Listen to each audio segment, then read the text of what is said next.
Comunidad universitaria, muy buena tarde. A nombre de la Universidad de Guadalajara y del Centro Universitario de Ciencias Económico-Administrativas y de la División de Contaduría y sus departamentos, la Maestría en Estudios Fiscales y la Maestría en Finanzas, les da la bienvenida en mérito de este webinar titulado La Contaduría Pública, Perspectivas y Retos para el Futuro. Para dar inicio, me permito nombrar a las distinguidas personalidades que nos acompañan. El contador público certificado, profesionista certificado en fiscal, Jaime Enrique Morales Sánchez, quien es presidente del Colegio de Contadores Públicos de Guadalajara, Jalisco.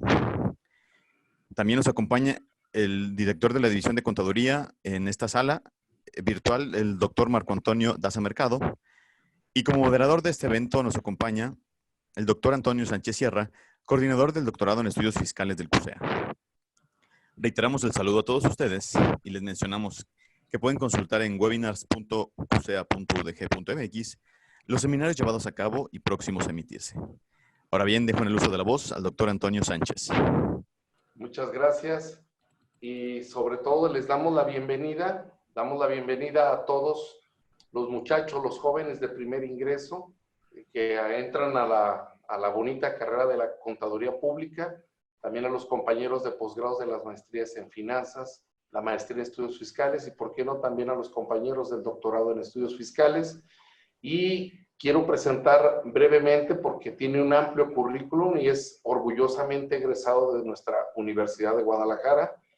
Es un ejemplo para los futuros contadores públicos y, sin más preámbulos, presento una breve reseña curricular del contador público certificado Jaime Enrique Morales Sánchez. Él es egresado de la Universidad de Guadalajara, joven, egresó en el 98, Jaime, ¿verdad?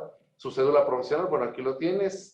Está certificado por el Instituto Mexicano de Contadores Públicos, es especialista en análisis tributario también por la Universidad de Guadalajara, miembro del Consejo de Administración del Instituto de Contadores Públicos, pero él es el actual presidente en funciones de este prestigiado Colegio de Contadores. Además, ha sido miembro de la Comisión Tributaria, tiene una especialidad en impuestos, también en contabilidad de finanzas. Bueno, Jaime, nos saltamos la hora hablando de tu currículum y me da mucho gusto que hayas aceptado esta invitación porque traes una agenda muy cargada de trabajo como presidente, tanto en las comisiones en la Ciudad de México.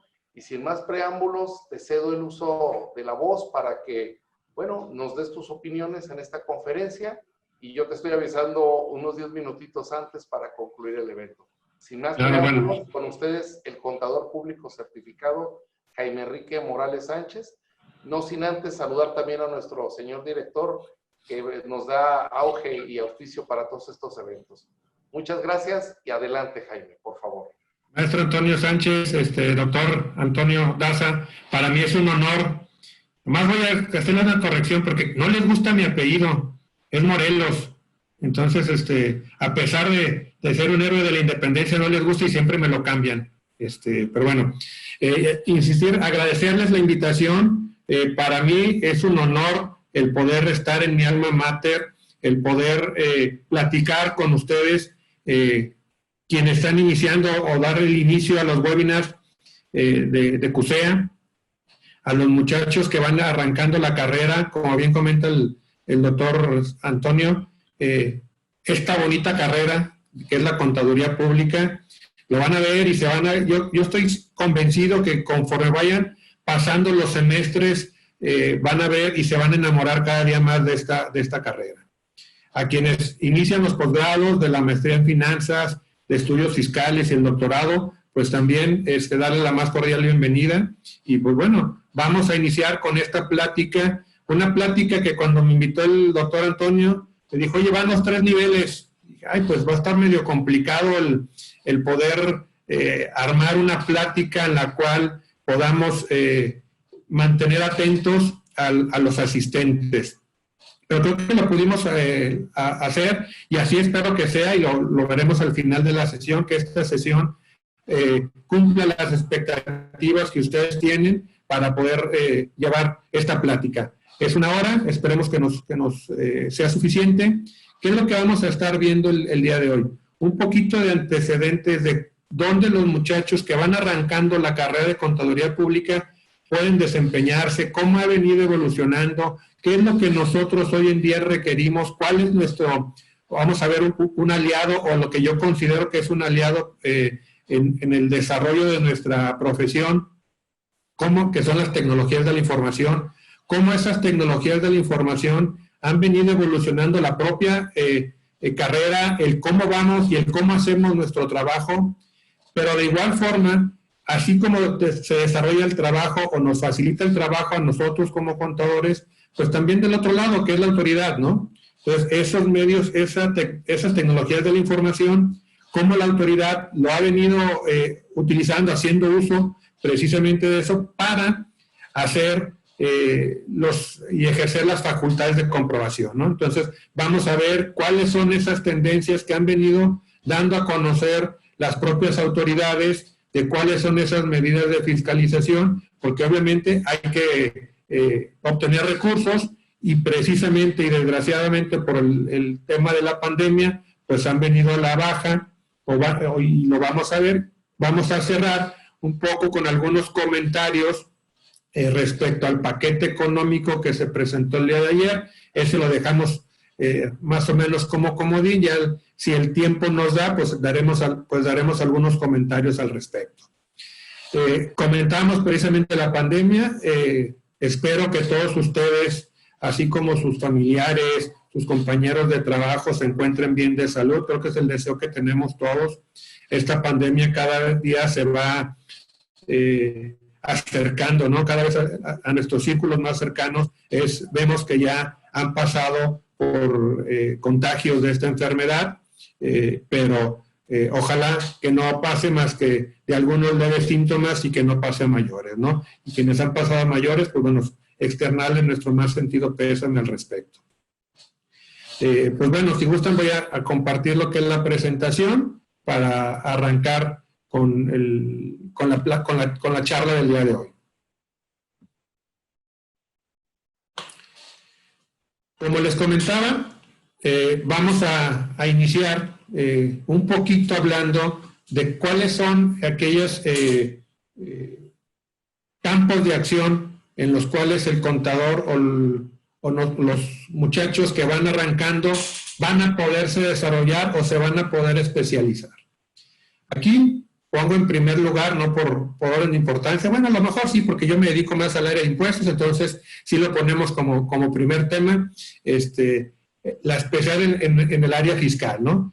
Para esto, pues bueno, hoy en día tenemos, o están arrancando también aquí, lo que son los 2 posgrados en materia fiscal, lo que es la maestría y la especialidad, y el doctorado, perdón.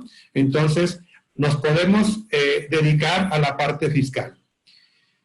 Sin embargo, también tenemos otra derivación de la parte fiscal. Una cosa son los impuestos internos, en los cuales podemos estar debidamente, o debemos estar debidamente capacitados y especializarnos en el área, pero ahora con el tema de la globalización, pues no solamente nos debemos de quedar con la parte de los impuestos internos, sino que cada vez también tenemos que conocer, en la medida de lo posible, qué pasa a nivel internacional, ¿no? Entonces también podemos enfocar nuestra área de especialización a lo que es la parte fiscal internacional, poder generar algunas estructuras o algunos, hacer uso de los tratados y poder ver cómo se tributa en otros países y si un contribuyente mexicano le es factible o puede o se le interesa estar tributando en algún otro país. El tema de comercio exterior, toda la parte de aduanas, todo lo que tiene que ver con importaciones, con exportaciones, también puede ser un área de expertise en los cuales van a poderse estar desarrollando. El área de seguridad social, también un área muy importante que ha sufrido muchos cambios, no tanto en cuanto a la ley, sí se vislumbran cambios en lo que es la ley de trabajo, sin embargo, aquí nos enfocamos nosotros como contadores un poco más al tema de, por ejemplo, hay despachos que se dedican exclusivamente al tema de dictamen de seguro social, entonces puede ser un área en la cual ustedes se van a poder desarrollar sin ningún problema. El tema de estudios de precio de transferencia, ese también puede ser otra de las habilidades que pueden tomar lo vamos a ver y lo van a ver durante el transcurso de la carrera. ¿Qué son estos estudios de precios de transferencia? Que son básicamente el poder determinar que aquellas operaciones que se hacen entre partes relacionadas están hechas a valores de mercado. Entonces, para esto se requieren hacer estudios especializados, entonces también pueden estarse dedicando a esto. Ya comentábamos el tema de la auditoría de los estados financieros. Me van a decir, oye, pues el dictamen fiscal, o no si tengan el antecedente, la autoridad de un tiempo hacia acá ha desestimado la ventaja de los dictámenes con efectos fiscales, pero no hay que perder de vista que lo que surgió, lo que nació, es un dictamen de estados financieros. ¿Qué es ese dictamen de estados financieros? Es donde el profesionista, nosotros como contadores, emitimos una opinión sobre la veracidad de los datos que presentan los estados financieros. Entonces, el dictamen o el dictamen con efectos fiscales fue una derivación que se dio con el transcurso del tiempo, pero que al final de cuentas hoy en día hay empresas en las cuales les es muy valioso y muy importante el tema del dictamen financiero.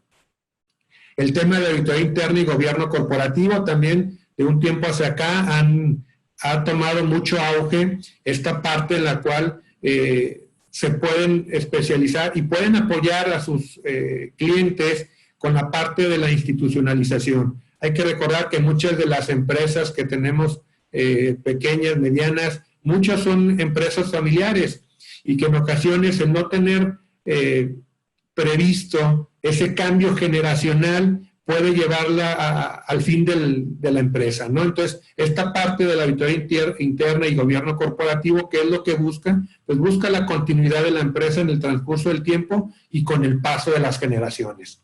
La parte de finanzas, hoy en día también inicia, pues lo tenemos aquí, alumnos que inician la maestría en finanzas, pues también nosotros como contadores, dependientemente que hay una carrera específica para el área de finanzas, nosotros como contadores considero que también al término de la carrera contamos con las habilidades para poder desarrollarnos en el área de finanzas. Otra parte, otra área es la contabilidad administrativa y de costos. En una empresa, la parte medular para ver o medir la rentabilidad es la parte de los costos, ¿no? Entonces también ahí tenemos colegas especializados en el tema de la determinación o la correcta determinación de los costos. Y por último, les decía, estos son enunciativos, el tema de prevención del lavado de dinero. También últimamente ha surgido con mayor interés este tipo de especialización desde que se publicó y entró en vigor la ley para identificar las operaciones con recursos de procedencia ilícita, en la cual hay que establecer manuales, hay que estar mandando declaraciones periódicas, avisos. Entonces también puede ser un área en la cual podemos estar colaborando. Aquí pueden ver, estos son en los campos en los cuales nosotros como contadores podemos especializarnos. Pero no hay que perder de vista el hecho de que en muchas de estas áreas o en muchas de estas especialidades vamos a compartir y vamos a poder interactuar con colegas de otras profesiones. Y así es como lo tendremos que hacer para un mejor servicio a nuestro cliente, ¿no? Por ejemplo, en el estudio, para el tema de los estudios de precios de transferencia, pues podemos auxiliarnos o podemos compartir este tipo de trabajos con actuarios, con economistas, obviamente alguien con quien tenemos una interacción muy activa es obviamente con nuestros compañeros abogados, los cuales también intercambiamos en el tema del litigio fiscal, entonces vamos a estar interactuando con otras profesiones. Entonces, como podrán ver, estas son algunas de las áreas en las cuales ustedes como contadores van a poderse desarrollar una vez que concluyan la carrera. ¿Cómo ha ido evolucionando? Me imagino que los muchachos que van entrando, todas estas imágenes les van a parecer extrañas, ¿no? Una póliza de diario, una póliza de cheques, las hojas tabulares. Espero que algunos de los que están entrando a maestría, doctorados, se acuerden o les haya tocado verlas, porque si no les ha tocado verlas ya me preocupa, porque entonces soy el más viejo que está aquí en la sala y pues a mí sí me tocó trabajar sobre estas, ¿no?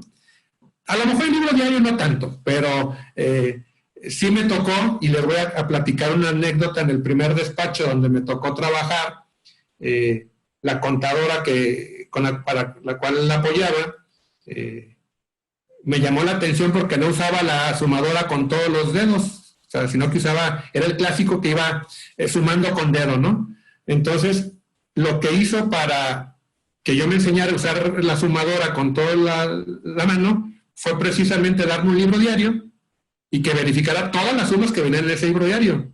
Entonces, con eso, pues ahora ya usas todos los dedos de la mano y sin ver. Igual como pasa con el teclado de la computadora, ¿no? Entonces, pero así va evolucionando todo, ¿no? También el tema de las declaraciones, pues los muchachos les va a tocar, o algunos compañeros de la maestría que son de reciente egreso de la carrera, pues probablemente el tema de las declaraciones de impuestos también ya les han tocado a través de sistemas o de las plataformas electrónicas del SAT, pero en su momento también nos tocó llenarlas a mano o a máquina, que también requerías habilidad para en su momento llenar esas declaraciones. Bueno, a lo mejor al doctor Daza y al doctor Sánchez sí les tocaron aquellas declaraciones en las cuales tenían los cuadritos y tenías que llenar la máquina al centro del cuadrito. Entonces ya más o menos era número, espacio, y después de 3 números eran 2 espacios y otra vez el número, porque si no ya no cuadraban los números en los recuadros que teníamos que llenar. Entonces, pues también requiere una habilidad con la máquina de escribir para poder llenar esas declaraciones. Obviamente esta evolución y este uso de la tecnología, pues nos ha venido a ayudar y a cambiar nuestra visión y nuestro papel como contadores, ¿no? Entonces, por eso aquí en esta lámina les pongo que las tecnologías de la información es un aliado fundamental para el contador público. Se convierte en una competencia esencial para poder agregar un valor al servicio que estamos prestando. Porque ya no tenemos, o ya quedó atrás aquella visión que tenían del contador en su escritorio lleno de papeles, sumando, usando esas hojas tabulares. Hoy en día nos debemos de convertir en un asesor de negocios. Así como el empresario, cualquier persona tiene su médico de cabecera o su abogado de cabecera, nosotros en la parte que nos compete, también lo que vendemos es confianza con el cliente. Entonces, nosotros debemos de estar plenamente capacitados para poder hacer sentir a nuestro cliente esa confianza. ¿Y por qué hablo de que tenemos que generar esa confianza? Así como van con el doctor y le platican todos los síntomas cuando se sienten mal, pues a nosotros como contadores también nos tendrán que decir cuáles son los síntomas que tiene el negocio. ¿Para qué? Para poder tener los elementos, para poder tener información, la cual, con la capacitación que tenemos, poderle dar una correcta asesoría y orientación para el flujo y el desarrollo de la empresa, ¿no? Entonces, nos volvemos, o yo considero que somos una parte fundamental en el crecimiento de toda negociación, ¿no? De todo negocio. Entonces, debemos de tener esas habilidades para poder dar un buen consejo. ¿Qué nos trae el uso de esta tecnología de la información? Pues de entrada, nos obliga a tener una seguridad de la información. Debemos de mantener resguardo porque esa información es importante para el cliente y nosotros obtenemos información y vamos a generar el resultado de nuestro trabajo. También es información que le vamos a dar al empresario para que pueda tomar adecuadamente las decisiones. ¿Qué tenemos o qué nos ayuda también las tecnologías de la información? Integración y bases de datos, integración de bases de datos y herramientas.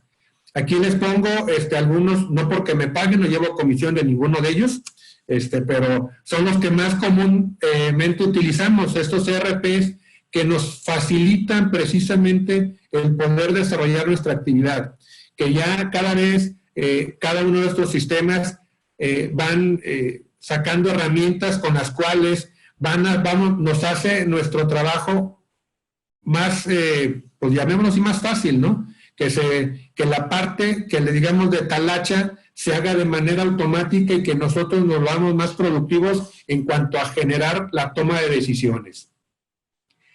Otro punto que se desarrolla con las tecnologías de la información, pues son precisamente los métodos de identificación y autentificación.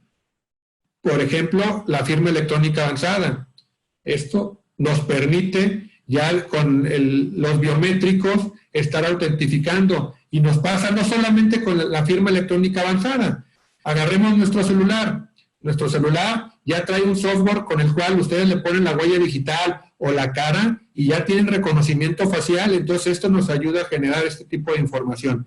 Pero ya en un tema respecto a nuestra profesión, pues un caso, un ejemplo muy claro es precisamente el de la firma electrónica avanzada.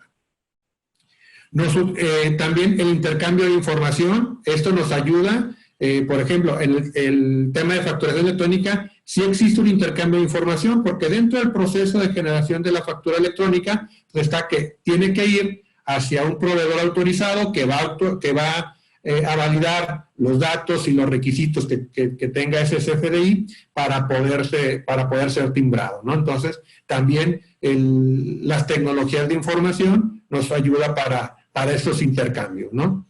El tema de inteligencia de negocios o business intelligence, que nos permite ver y también nos sirve a nosotros para poder analizar datos macros y ver cómo funcionan otros negocios para, de alguna forma, dar también alguna sugerencia con nuestro cliente. Y la minería o análisis de datos, los cuales es de una base de datos muy grande, podamos sacar datos específicos. Entonces, hay muchas herramientas y hay software que nos ayudan para poder hacer más sencillo nuestro trabajo. Por eso, nosotros nos tendremos que enfocar más en precisamente ver cómo vamos a ayudar a nuestro cliente dándole una asesoría de calidad.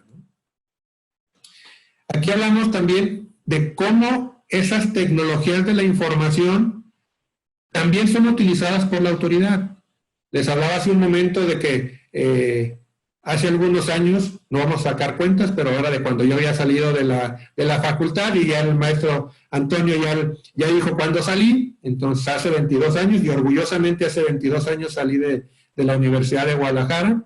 Entonces ahí nos tocaba hacer todavía muchas cosas de manera manual, pero si lo vemos, cómo ha ido evolucionando en estos 20 años, pues creo que se ha dado pasos agigantados, tanto para facilitarnos nuestro trabajo, como facilitar la parte a la autoridad, ¿no? Hoy podemos ver, para efectos de causación de impuestos, para causar el ISR, pues sabemos que es conforme a devengado, existe un XML, sin embargo, y además de este XML, la autoridad, y lo vamos a ver, para poder hoy en día determinar o generar una visita domiciliaria o una revisión o el inicio de facultades de comprobación, lo que hace es revisar sus bases de datos. ¿Y qué bases de datos? Pues bases de datos que todos proveemos de información. ¿Cuáles son los ejemplos? Pues el tema del DIP, declaraciones y pagos, la declaración informativa múltiple, el DICIF, el CIPRED, todos estos, los FDIs de nóminas, de retenciones, con eso la autoridad se va haciendo de información y hace cruces de datos entre una base y la otra, ¿no? Hablamos hace un momento del tema de intercambio de información, pero aquí los algoritmos o los sistemas que tiene la propia autoridad hacen ese cruce de información y lo que va a originar es que la autoridad haga revisiones más focalizadas sobre ciertos puntos, y lo vamos a ver un poco más adelante, ¿no? El tema de la DIOT, entonces también ya con la entrada en vigor del recibo electrónico de pagos, digamos que con eso complementamos. Anteriormente, con la emisión de un XML, lo único que tenía información la autoridad en qué momento vendía. y como ustedes saben, el impuesto al valor agregado lo causamos conforme a flujo. Entonces, a pesar de que también los estados de cuenta son timbrados, pues no tenía la información tan a detalle la autoridad para poder determinar en qué momento estaban cobrados los CFDI. Con la entrada del recibo electrónico de pagos, digamos que la autoridad ya puede un poco cerrar esa pinza y saber, uno, determinar cuál es tu pago de impuesto de la renta de acuerdo a los CFDIs emitidos. Claro, hay sus excepciones, como en el caso de personas físicas, pero ya con el recibo electrónico de pagos, de alguna manera cerramos la pinza para poder determinar en qué momento se pagaron esos comprobantes y ahora sí la autoridad de poder determinar cuánto es tu pago de impuesto de la renta y cuánto es tu pago de impuesto al valor agregado, ¿no? ¿Qué tenemos adicional? Lo vamos a ver, tema de sustancia económica o materialidad con la entrada cuando se dan a conocer el artículo 69 con el tema de las operaciones o de los EFOS y los EDOS, pues ahí lo que tendremos que sustentar es la materialidad y lo vamos a ver un poco más adelante. Parte de la reforma de 2020 fue la reforma al artículo 5A, que es un poco el tema de razón de negocio y materialidad. Aquí, pues digamos que son algunos de las declaraciones que se presentan de manera recurrente, pero hay que recordar que la autoridad puede hacer cruces de información con otras bases de datos que se hace llegar, ¿no? Aquí no viene, pero por ahí en resolución miscelánea hay una declaración informativa que le obligan a las aerolíneas de informar quién viajó, con qué pagaste, a dónde viajaste, si tuviste escalas, con cuántas maletas viajaste, y pues no sé, pero a lo mejor hasta si viajaste con la catedral o con la capilla. Entonces es que tengan cuidado cómo compren los boletos si es que van a viajar con la capilla, ¿no? Entonces, hasta ese tipo de información se puede tener acceso a la autoridad. Otra de las cosas que también ha venido cambiando y evolucionando es precisamente el tema de la globalización. México, al pertenecer a las grandes ligas, que en ocasiones nos preguntamos si de verdad deberíamos de pertenecer a las grandes ligas como es la OCDE, sin embargo, participamos en ellas y muchos de los cambios se hacen derivado de la globalización. Aquí les pongo el TEMEC, pero todo el tema de los convenios que se tienen multilaterales, tanto de comercio como de intercambio de información fiscal, pues nos hace o nos orilla en ocasiones a que existan reformas fiscales. El tema con prevención del lavado de dinero, el tema de intercambio de información con el IRS en Estados Unidos, las convergencias a las normas internacionales de auditoría, también esas adecuaciones que se está haciendo por parte del CINIF para homologar algunas de las normas de información financieras internacionales con las normas de información financieras mexicanas. Entonces, también la globalización nos hace ir caminando como el mundo va caminando. Entonces, también nosotros en nuestra carrera, en nuestra profesión, nos tenemos que ir adaptando a esos cambios. Les daba un ejemplo, ¿no? El tema de la OCDE. Si revisamos la exposición de motivos para la reforma 2020, vamos a ver por lo menos 6 acciones del plan BEPS. El plan BEPS lo da a conocer la OCDE con la intención de que todos los países que participan en ella evitar la erosión de la base imponible y el traslado de utilidades. Esto es, que juguemos con los ingresos o dónde declaro los ingresos para obtener un beneficio fiscal. Entonces, trata de evitar ese traslado de utilidades y para eso da a conocer un plan de acciones BEPS, son 15 acciones. Aquí simplemente les pongo como ejemplo las cuales se dan a conocer o son parte de la exposición de motivos para la reforma de 2020, ¿no? Por ejemplo, la acción 1 señala que es abordar los retos de la economía digital para la imposición, y ustedes recordarán que parte o de los puntos importantes este año que entraron en vigor, que se decidió para entrar a partir de junio, fue precisamente el gravamen o la retención de ISR y de IVA para todas aquellas operaciones que se hacen a través de plataformas electrónicas. La acción 2, neutralizar los efectos de los mecanismos híbridos. También hubo reformas al artículo 4.5 del impuesto a la renta, estableciendo mecanismos de identificación o para poder controlar estos mecanismos híbridos. La acción 4, que limita la erosión de la base imponible vía deducciones, ya sea con intereses o otros pagos financieros. Hay que recordar, ya existía el tema de capitalización delgada, de cuando el monto de mis deudas excedía más de 2/3 partes de mi capital social, pero a partir de este año hay una limitante más para la deducción de intereses. Entonces, parte de la exposición de motivos está fundamentada en esta acción 4. La acción 7, impedir la ilusión artificiosa del estudio de establecimiento permanente. También se hicieron las adecuaciones para poder controlar y poder establecer el tema del establecimiento permanente, ¿no? Que no hacer como que si estoy y no estoy. Entonces también suman adecuaciones a estos ordenamientos. Las acciones 8 a la 10, que es asegurar que los resultados de los precios de transferencia estén en línea con la creación de valor.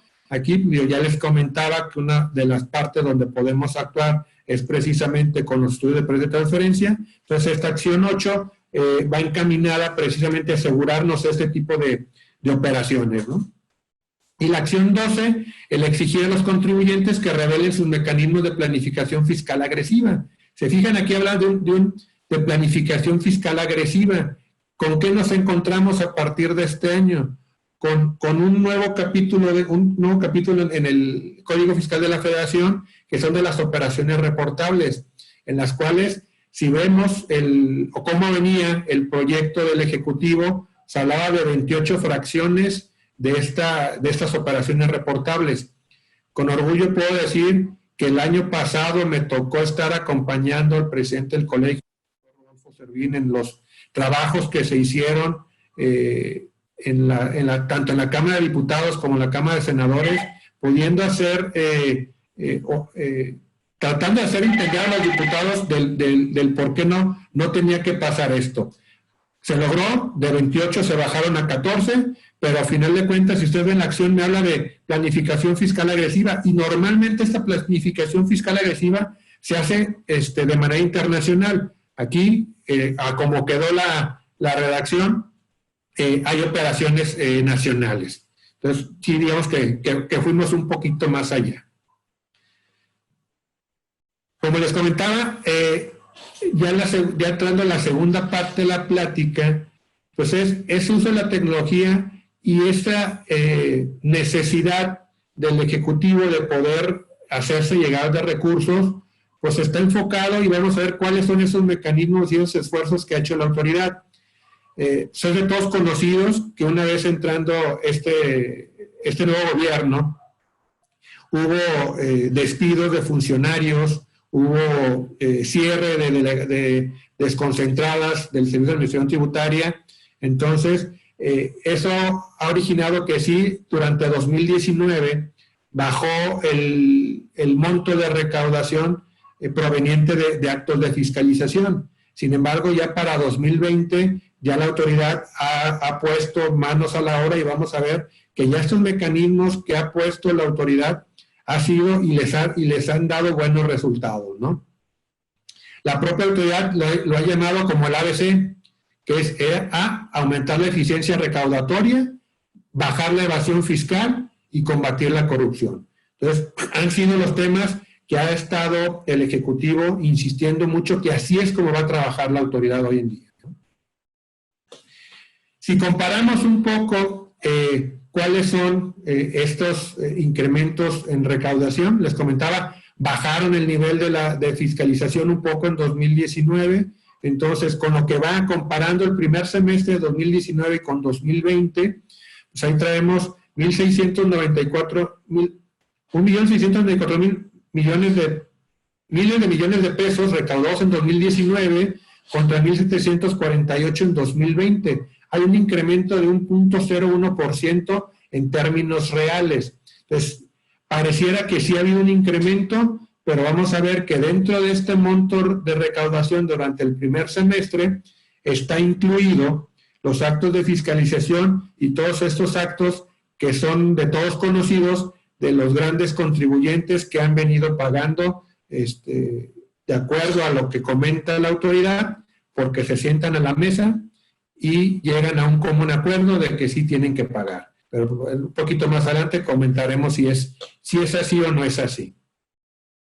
Aquí es donde también quiero mostrarles, de acuerdo al informe tributario y de gestión del primer semestre, comparando los ingresos del 1.748 billones de pesos que ha recaudado, como recaudación primaria es 1.479, que entendemos como recaudación primaria, es la que nosotros o todos los contribuyentes pagamos sin necesidad de que la autoridad ejerza sus facultades de comprobación, lo cual viene como recaudación secundaria, que son los 269.511 millones de pesos.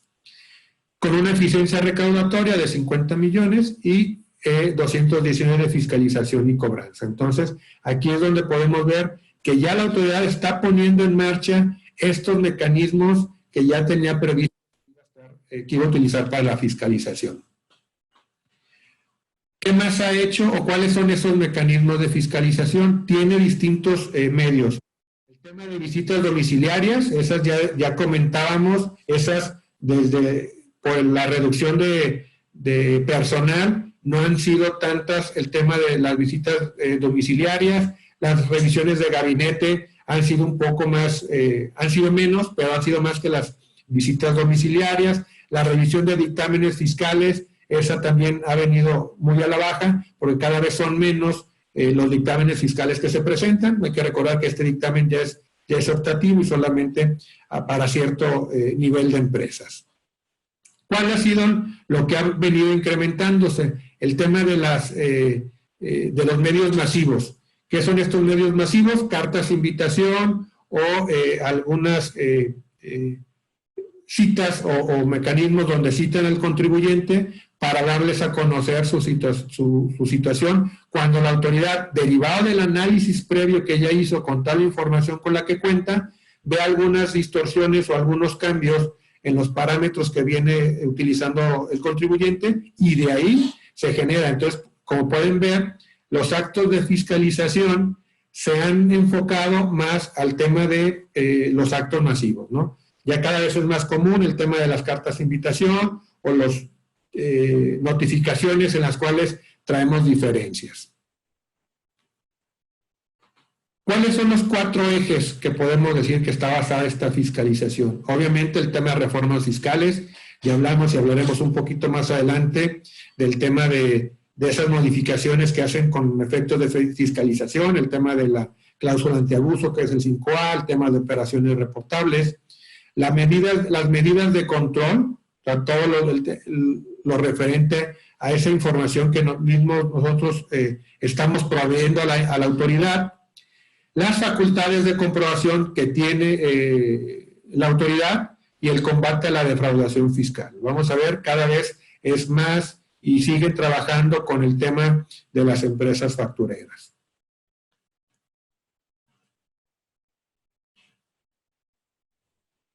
¿Qué podemos decir de estas famosas cartas de invitación? Como les he ido comentando, ese es el nivel, ese es el acto de fiscalización que más ha tenido, en mayor número se ha tenido en lo que va de 2019 y lo que va de 2020. Pues podemos decir que la naturaleza de esas cartas de invitación es un exhorto a corregir nuestra situación fiscal. ¿Por qué? Porque normalmente, y cada vez es con mayor certeza, la autoridad nos dice, oye, mira, de acuerdo a tus comprobantes fiscales emitidos, tienes tanto de ingresos y tú tienes tanto, aclárame la diferencia. Oye, o de deducciones, o de retenciones. Entonces, cada vez es más precisa esa información que obtiene la autoridad y las cartas de información también normalmente ya no son con datos incorrectos, sino que ya también son datos donde nosotros tendremos que que acudir a hacer la aclaración. Esto obviamente, esta carta de invitación no constituye una facultad de comprobación, entonces esto agiliza todos los procesos, ¿no? Tanto para la propia autoridad y que tampoco tiene que ejercer recursos personales y económicos para poder lograr una recaudación más eficiente. Entonces, estas cartas de invitación les han resultado bastante rentables, ¿no? Entonces, ¿qué es lo que traen estas cartas? Presuntas inconsistencias y diferencias, que como les comento, cada vez son más precisas. ¿Cuáles son los beneficios que tiene estas cartas de invitación? Autocorrección sin pago de multas, la oportunidad de aclarar o de evitar observaciones y evitar que las autoridades inicien facultades de comprobación. Anteriormente, pues decíamos, oye, las cartas de invitación son como las llamadas a misa. Si quieres, atiéndelas o no las atiendas. Creo que hoy en día es importante y podemos decir que lo que se recomienda es atender todas esas cartas de invitación. ¿Para qué? Para evitar cualquier acto de molestia el día de mañana. E insistirles, normalmente estas cartas de invitación nos sirven para hacer correcciones, porque por alguna situación hay comprobantes que se timbraron mal, comprobantes que no se cancelaron. Entonces, este tipo de operaciones son cada vez más precisas por parte de la autoridad y nos ayudan precisamente a poder verificar este tipo de actos. ¿Qué consecuencias tienen? Ya lo hemos venido comentando. Puede tener como consecuencia el no atender estas cartas de invitación, así como puede ser que no pase nada, puede ser que también la autoridad inicie sus facultades de comprobación. Entonces, por eso sí es importante darle ya respuesta a todas las cartas de invitación. Una eventual emisión de opinión negativa, estas opiniones negativas, pues normalmente se vuelven más comunes. Anteriormente surgieron como solamente para aquellas empresas que tenían operaciones con el gobierno federal, que lo pedían como requisito,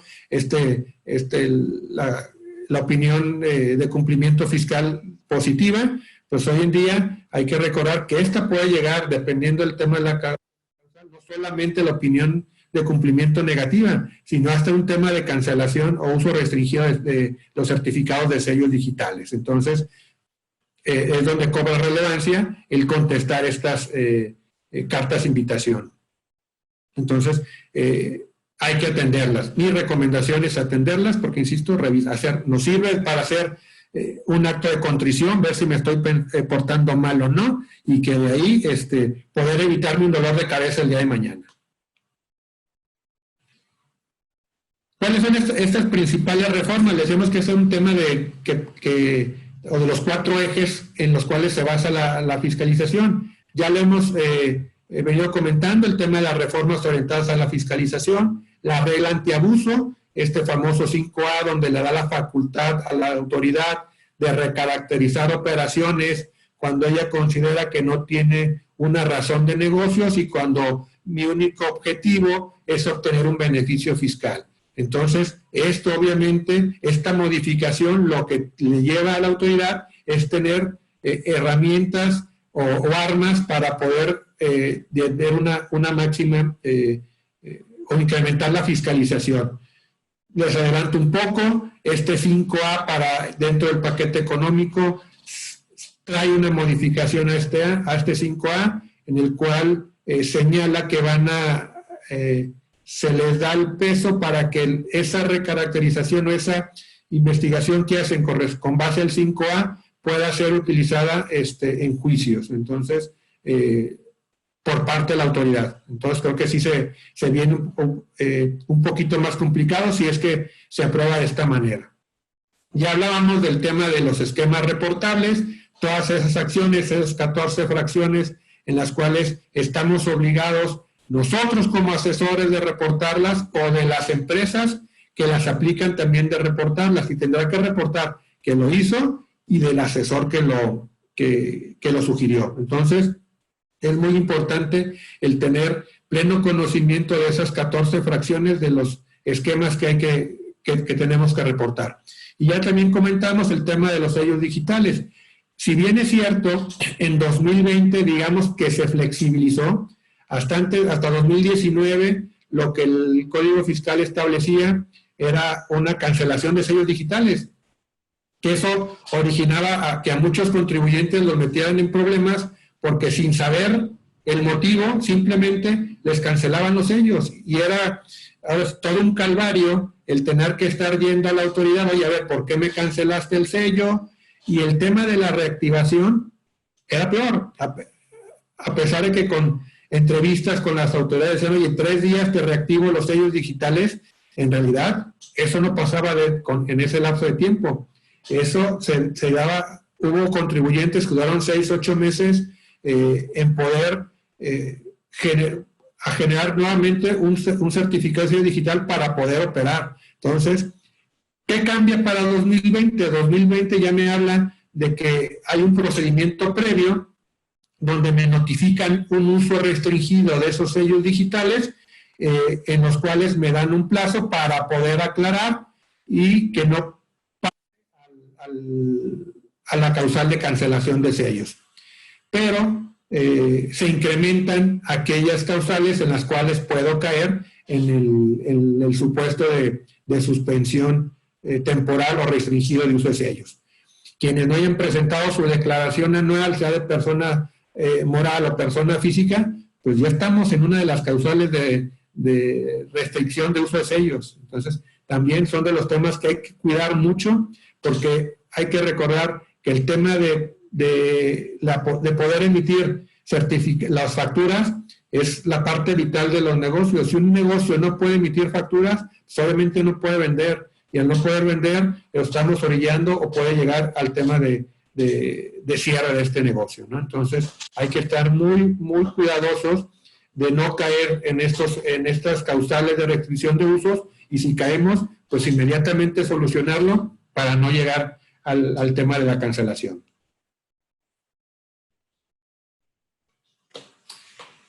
El contexto actual de las facturas de comprobación del SAT, pues bueno, las facultades, tradicional de comprobación, o sea, los medios de revisiones de manera presencial se han venido a la baja, hay un incremento de revisiones masivas, las auditorías, como hemos comentado, ya son más dirigidas, son más precisas, se van a enfocar mucho en operaciones intercompañías. En el tema de las entrevistas con grandes contribuyentes, hablan de entrevistas donde les da a conocer las diferencias y pues con el tema pueden llegar hasta la judicialización de los asuntos. Hay una coordinación de esfuerzo entre dependencias estatales y federales para poder recaudar en mayores montos, ¿no? Creo que fue muy conocido estos grandes contribuyentes, y dentro de las mañaneras del presidente hablaba de 15 grandes contribuyentes que tenían adeudos muy importantes con el fisco federal. Pues según lo que se informa, fueron estas entrevistas con estos grandes contribuyentes con los cuales convencieron, y estos fueron los montos que pagaron, ¿no? Entonces, se fijan, son casos conocidos, son públicos, pero ¿cuál es lo preocupante? Información, y esto por compañeros o colegas que forman parte de la Comisión Nacional Fiscal, de la Comisión Fiscal Nacional, y que probablemente algunos de sus clientes son ellos. El tema era bajo amenaza de llevar a un tema penal si no efectuaban el pago. Y tal vez lo preocupante es que en varios de estos casos no era un tema de un no deducible, era un tema de interpretación de la disposición legal. O sea, no era una omisión o no haya querido pagar. O sea, fueron temas de interpretación, pero que los mecanismos para que pagaran, pues como pueden ver, todas ellas son empresas públicas. El tema de judicialización del tema o de los representantes legales les pudiera causar unos efectos mayores en el valor de sus acciones en bolsa. Entonces, estas son las acciones que han venido haciendo la autoridad. El día de ayer hubo una entrevista a la jefa del SAT, donde bien decía que estos eran las entrevistas o la fiscalización que habían hecho a grandes contribuyentes. De esos 15 que mencionaba el Ejecutivo, estos ya habían pagado, sin embargo estaban con nosotros para también poder recaudar, y que si no habían logrado la recaudación era porque en este momento no tenían los recursos para hacerlo. Estos sí tenían y por eso ya pagaron.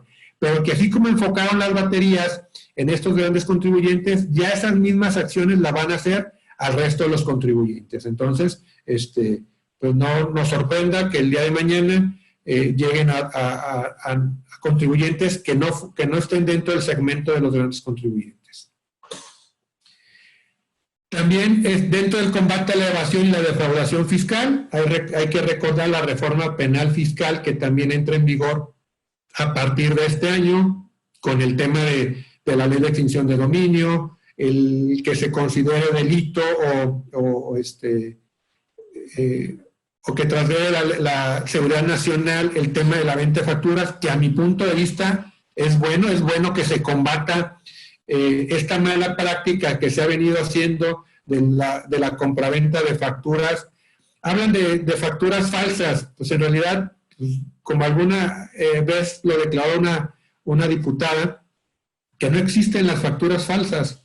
Esas facturas que soportan operaciones simuladas o inexistentes son operaciones reales, son operaciones que están timbradas, son operaciones que un proveedor autorizado que las timbró, que la propia autoridad generó los sellos de certificado digital, pero que dentro del proceso había un funcionario público que dio de alta la empresa y que tenía que validar la autenticidad de los socios, un fedatario público que también dio de alta la empresa. Entonces, que aquí hablamos no solamente de quienes emitieron el comprobante o quienes lo compraban, ¿no?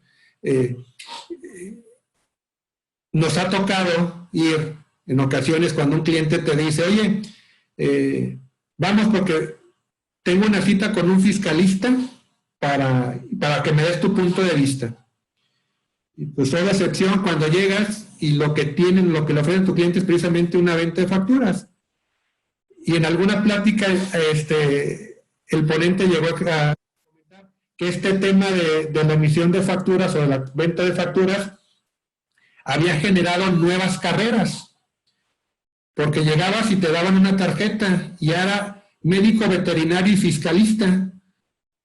Porque tenían otra profesión, pero lo que se dedicaban eran simples agentes de ventas que lo que hacían era comercializar los comprobantes, ¿no? Sí, es cierto que la autoridad está poniendo más énfasis en el combate a este tipo de actividades, entonces los cuales, insisto, yo veo de manera positiva. Sin embargo, las consecuencias que pueden tener quienes adquieren o quienes deducen esos comprobantes son los que hoy en día están aumentando el monto de la recaudación. La autoridad, si tratara, o por lo menos al día de hoy, yo no he escuchado de alguna empresa, algún representante legal de una empresa que ya está catalogada como definitiva DEFO, que esté en la cárcel.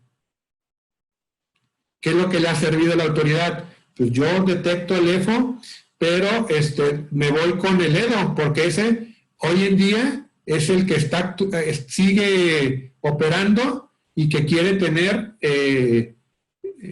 continuidad en su negocio, ¿no?